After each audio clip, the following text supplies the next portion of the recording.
I wouldn't be shocked if this got woven into the book. This is something that there's a press piece on it that's from 11 years ago now, which was about when I was working out at P3 with that amateur group. And it was when you and Kyle Korver and Nelson Parrish and a couple other people got written up about for doing, I'm going to probably mispronounce it, your annual MISOGI. Is that right? Good Is that pronunciation. proper pronunciation? Okay. So the one that I read about involved an 85-pound rock, some wetsuits, and a boat. Can you elaborate?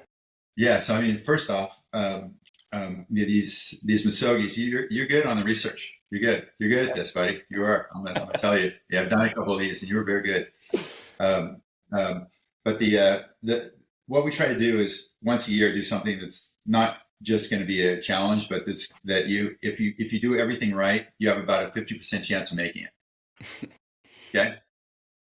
And I can tell you, like, your brain doesn't want to take on challenges that if you execute everything, you have a 50% chance of making it. Like, you just don't want to start that race. Right.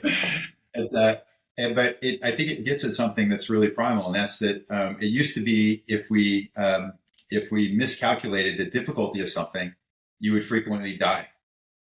You know, if we thought we could get over that mountain range with a full tribe before the winter set in, and we were wrong, we were fucked. Yeah.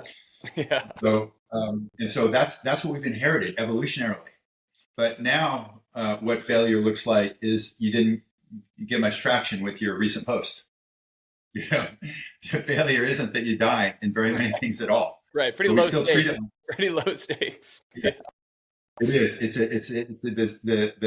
It's a low stakes failure game we're in right now. But people still react like they're high stakes. It's evolutionary vestige.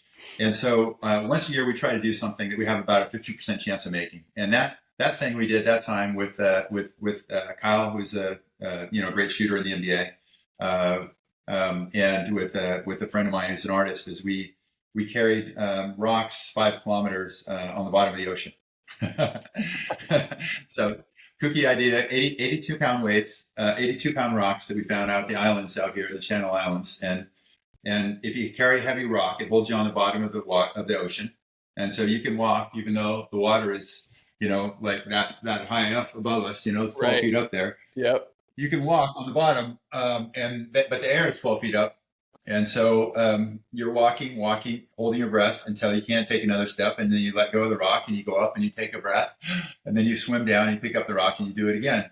And it doesn't sound like a lot of fun, but it's super satisfying. And it took us like 5.5 hours. We actually made it, all 3 of us. And it was incredibly hard. You think that you're going to have to stop after like 20 minutes. And you're like, okay, I'm just going to do one more. And I'm going to do one more. I'm going to do one more. And 5.5 hours, you're still doing it. And that's the thing. Most people never do something that they think they have to quit at. And at 20 minutes, and then 5.5 hours, they're still doing it. So they just don't know that they can do that. And if you try that once in a while, you're going to be surprised at the stuff you can do. It's my belief that the experience, first off, it makes you less fearful of doing things that you might fail at. And almost all the best things you do in your life, you have a chance of failing at. And you just have to be comfortable jumping into it fully. If you're not willing to take that risk, if you're not willing to take the risk of failure, you're going to live a very quiet and uneventful life. And I don't want that one. And so I think it helps desensitize you against taking on the risk of things that you might fail at. And it also shows you that you can do much, much more than you think you can. And I think generally if our potential is out here, we spend almost all of our time living in this little tiny circle here. Our potential is this big dining room table. But we live in this little platter in the middle of the table. And when we start getting off the platter, we're like, I don't know, it's like, that's a little late for me. Or I don't know, that's a little far for me. And so if you push it way out to the edge once in a while, then you know what you can actually do. And also, if I don't, like I failed in the last 3 of these things I've tried. And usually if I tell people that I failed in them, in something, in one of these MISOGIs, they're like, oh, it's too bad. But the thing is, if you don't fail, you just don't really know what you could have done. Right. Maybe you didn't set the bar high enough, right? When you fail and you really know that you had nothing left, then you know how far you could go. 50% chance of making it. Okay, that's rule number one. And rule number two is you can't die. So if you're doing something that has some risk involved, then you have to take steps to mitigate those risks, right?